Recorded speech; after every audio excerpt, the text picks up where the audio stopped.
السلام عليكم ورحمة الله وبركاته. هتكلم معاكم النهاردة ازاي انا الحمد لله اثبت وزني، وهقول لكم على محيط الوسط والوزن كله لايف معاكم، يعني تشوفوا بالظبط، لان في ناس كلموني امبارح حتى مش ممكن انت وصلت الوزن كده ولا محيط وسط كده، فانا هجيب لكم كله ايه لايف معايا. ده كله من الاكل يا جماعه. النهارده هتكلم الساعه 6 مساء، تخشوا بتوقيت المانيا و7 بتوقيت مصر.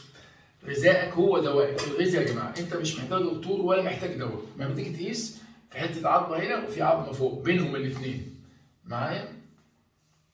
اللي عايز يقيس الميزان المثالي للست محيط الوسط 80 وفوق ال 80، يعني كده لغايه 88. بعد ال 88 ده خطأ جدا، ده للست. والراجل 90 92 ده المثالي. فوق ال 92 لغايه 102 يعني ماشي، فوق ال 102 خطر، الحق نفسك.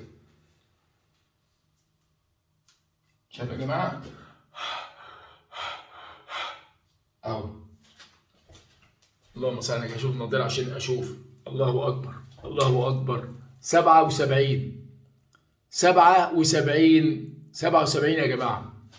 محيط الوسط 77، محيط وسطي 77. هجيب لكم الميزان لايف.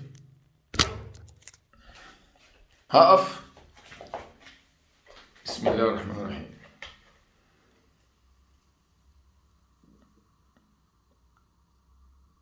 أربعة وسبعين وواحد. يعني شوف سبحان الله. من حق برضه اوريكم الصورة بتاعتي، عشان في ناس قالوا لي يا حاتم انت كان وزنك قبل كده كام؟ الله اكبر. شوف بقى فاضل كام دقيقة. داخلين على دقيقتين. ده يا جماعة حاتم 2003 اهو، كرش اهون، وكان وزني 120. شوف يعني سبحان الله. انا كنت عامل على فكره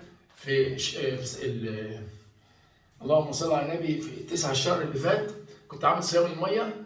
كان محيط وسطي اللي كان تابعني 81، وكان وزني 74 و6. تمام. وانتوا شفتوا اهو.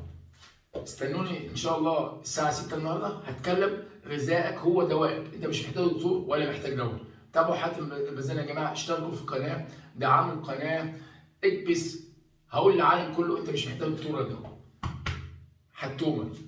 السلام عليكم. الشاب اللي 59 سنه